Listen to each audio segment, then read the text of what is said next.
gens de notre époque pensent. À l'époque de la création du monde, il y avait le Wi-Fi.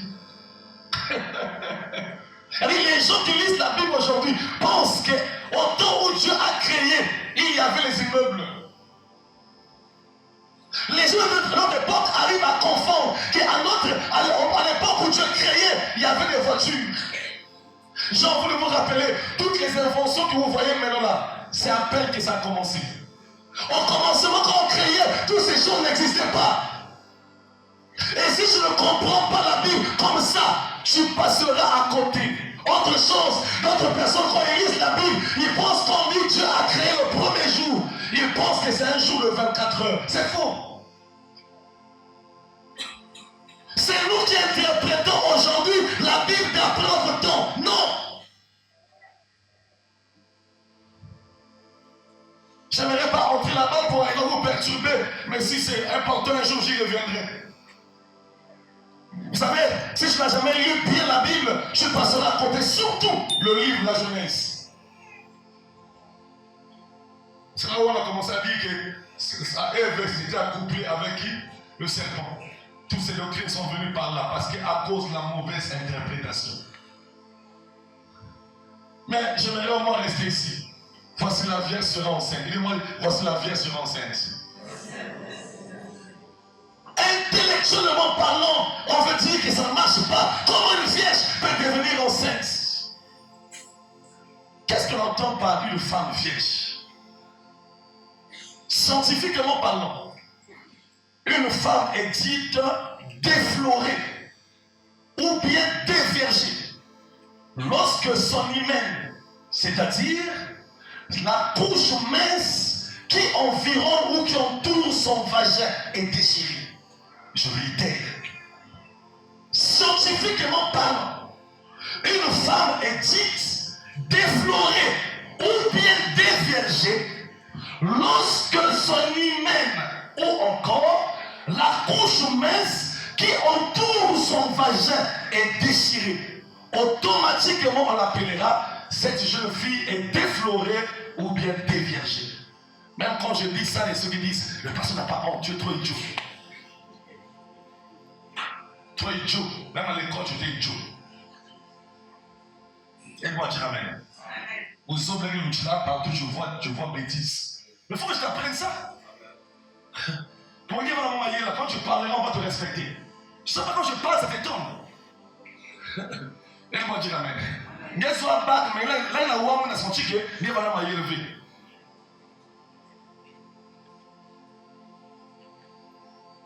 Maintenant, ici, on dit ceci. La Vierge est enceinte, mais on l'appelle Vierge. C'est ici, maintenant, les païens nous accusent. Vous voyez, votre Bible a des problèmes. On l'appelle toujours Vierge. Ce matin, j'aimerais d'abord commencer par enlever votre ignorance. Toute forme de ténèbres. Venez-moi dire amen. Si les gens ont l'appel à croire à cela, c'est parce qu'ils comprennent la Bible d'après leur compréhension. Pour qu'ils fassent, j'ai dit, pour qu'on appelle une femme déflorée ou déviergée, il faut que l'hymen ou bien encore cette petite couche mince soit déchirée. Et on dira qu'elle est déflorée ou encore déviergée. Or, nous savons, d'après ce texte, Marie était fiancée avec qui? Joseph. Quand on dit fiancée, je parle de vos fiançailles. Vos fiançailles de riel, là que vous faites des bises au riel. Ça, ce sont pas des fiançailles, les cobayes. Aidez-moi dire cobayes. Quand on est fiancé, on ne touche pas la femme. Parce que même bis nous peut servir. Venez-moi là-bas, Nana. Les milliers de musique avec le bébé de l'orgueil. Les gangs de musique, les gangs de musique, les gangs. Amen. Moi là-bas, Nana. C'est pas les fiançailles où tu vas dormir sur le lit du fiancé. Soyez délivrés. Oh, pasteur. Dans l'homme fait son essence. Mais je suis mandaté pour ça. Donc Marie était fiancée. Examinez le texte ensemble. Allons-y. Partie B. Continue, ils vont lire. On lui donnera le nom d'Emmanuel, ce qui signifie quoi? Dieu avec nous. Verset 24. Joseph s'étant réveillé, fit ce qu'est l'ange du Seigneur. Donc Joseph était en colère, voulait se séparer de Marie. Lui avait ordonné, il prit sa femme avec lui. Verset 25. Lisa, on te voit 1, 2, 3. Partons. Mais il ne la connut point jusqu'à ce qu'il eût enfanté un fils auquel il donna le nom de Jésus. Donc la Bible précise, jusqu'au jour où Jésus est né de Marie, à ta journée, moi c'est vrai, Joseph touchait quelqu'un. Pour moi, ce n'est pas que toucher Ange. On va arrêter. Amen. Donc, d'après ce texte-là, nous comprenons que quand les hommes posent la question, ils ont raison. Mais sauf, Ils n'ont pas lu le verset 25. parce qu'on a bien précisé, Joseph n'a pas connu. Si Joseph n'a pas connu, c'est que l'hymen de la jeune fille demeure encore. Vrai ou faux? Vrai.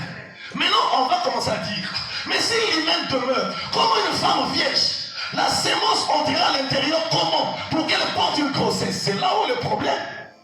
J'aimerais dire, le vocabulaire humain n'est pas comparable au vocabulaire de Dieu. Les voix de Dieu sont différentes aux voix des hommes. J'aimerais dire à quelqu'un, si l'homme a échoué, Dieu fera. Ah, je répète, là où l'homme a échoué, Dieu le fera. Et nous va dire Amen. Examinons ensemble le verset 18.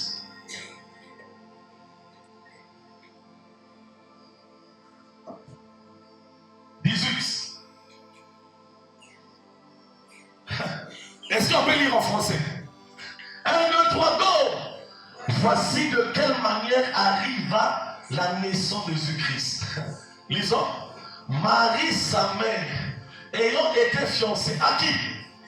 À Joseph, se trouva enceinte. Par quel moyen? Par la vertu du Saint-Esprit, avant qu'ils eussent habité ensemble. Ça veut dire, sans avoir connu la femme, le Saint-Esprit l'a couvert. Question, jeune pasteur, donc le Saint-Esprit c'est un homme, oui. Le Saint-Esprit peut avoir n'importe quel sexe. Mais il peut pénétrer une vie sans pourtant que la couche d'hymen soit déchirée. Parce que la naissance de Christ, c'est une naissance miraculeuse. Donc la Vierge est vierge. Mais la grossesse est entrée. Voilà pourquoi le sept enfant qui est né, on l'appelle qui? Fils du Dieu très haut. Parce qu'aucun homme n'était passé sur Marie. Mais elle est vierge. L'esprit l'a saisie et elle va recevoir une sémence. J'ai fini par comprendre. La sémence divine peut entrer en moi et je peux rester vierge. Je vais venir après. La sémence divine peut être sur moi et moi rester vierge. Et je parle à quelqu'un. Pasteur, c'était le cas. Donc tu veux dire vraiment qu'elle était vierge? Oui. Maintenant aujourd'hui, pourquoi l'église catholique l'appelle toujours vierge? J'aimerais dire aujourd'hui, on n'a plus le droit de l'appeler vierge. Parce qu'après Jésus, Marie était déviergée ou déflorée. Pourquoi, pasteur? Elle a eu des enfants en dehors de Jésus. Donc, après le naissance de Jésus-Christ, Joseph a connu sa femme, a déchiré la couche d'hymen. Et après cela, Jésus il y a eu des petits frères et des petites sœurs. Et donc, quand on l'appelle vierge, c'est une erreur, et une erreur très grave. Matthieu 13, verset 55 à 56.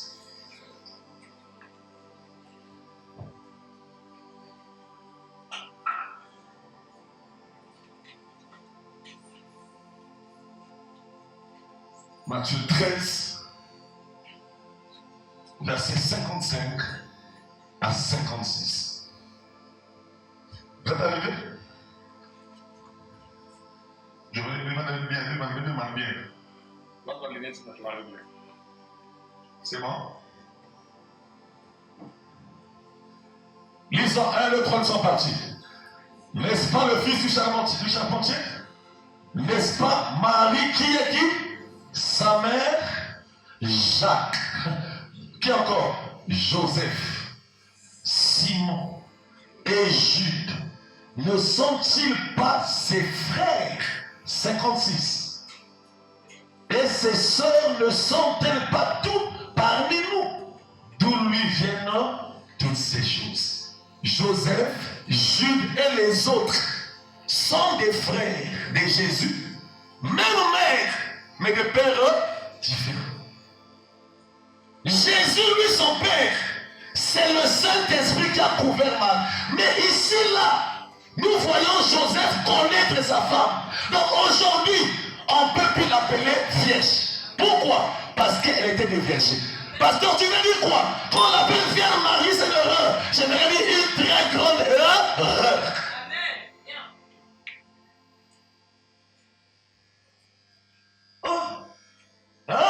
Oui.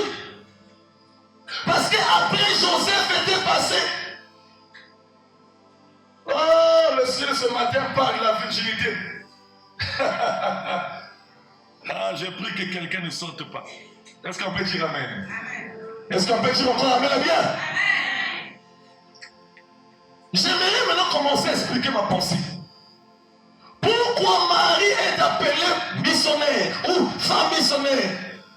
Parce que le ciel cherchait une femme sur la terre qui devait être vierge et porter en elle la sémence divine du Fils de Dieu qui devait arriver à naître. Donc le ciel avait un besoin. Je devais envoyer sur la terre un enfant qui va naître sans le consentement d'un homme. Mais j'aimerais trouver une femme qui est comment? Vierge. Donc on parlait ici de la virginité. Frères et sœurs, à notre époque, la virginité est devenue rare. Amen, le m'avait engloué. La virginité devient comment? 14 déjà dedans. 13 déjà dedans. Amen. Surtout 15 et demi dedans. 16, n'en parlons plus. C'est rare qu'un frère épouse une femme qui n'a jamais été déflorée. C'est rare à notre époque. Tu m'as figuré de l'autre côté. Rare. Aidez-moi à dire amen. Rare. Parce que le plaisir gagne le cœur plus que Dieu à notre époque.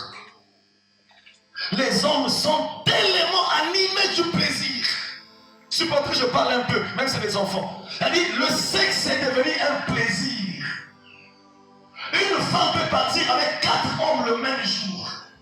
Elle est fière. Quelqu'un dit c'est vrai. Oh, même. Demande ici, il doit te dire moi-même 9. Pas de problème.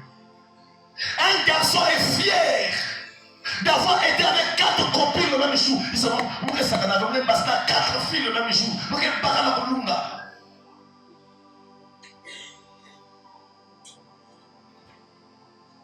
J'étais dans un transport en commun. Un monsieur disait ceci. Moi, j'étais un grand voleur au pauvre. Je ne regrette pas d'avoir volé. Parce que j'ai acheté des voitures, j'ai acheté des maisons, j'ai acheté tout. Et ça, mon vol est important. Dis voisin, il n'y a pas de vol important. C'est-à-dire, quand tu voles, après tu as fait quoi? J'ai des voitures, j'ai 3 taxis. J'ai 2 maisons bien construites. Et je peux m'assurer que chaque fin du mois, je peux avoir ce que j'ai besoin. C'est qu'il ne connaît pas que son vol l'emmènera à l'enfer. Et tout ce qu'il a amassé restera sur la terre. Il y a des filles qui aiment se vanter pour dire, moi j'ai fait la vie, mais j'ai pu arriver à m'acheter des parcelles, des maisons, j'ai eu tout. J'aimerais te rassurer, c'est bien. Tout ce que tu as acquis, tu le seras un jour. C'est que tu es ignorante. Moi, je fais pas la vie pour les 10 000. Que tu fasses pour 1 million, va pour la vie. Tu es bordel. Même si on te paie des millions, tu l'es. Mais de fois, tu vas vous dire que moi je fais pour ce qui est luxe. On l'appelle le même nom. Tu es prostitué. Seulement tu es spécialisé. C'est tout. Tu es spécialisé. Ça, c'est qu'un jour le pasteur qui m'a accusé. Non. C'est pour que tu comprennes la grâce. Il faut que tu vois d'abord là où je te trouve. Sans la grâce n'aura pas de part dans ta vie.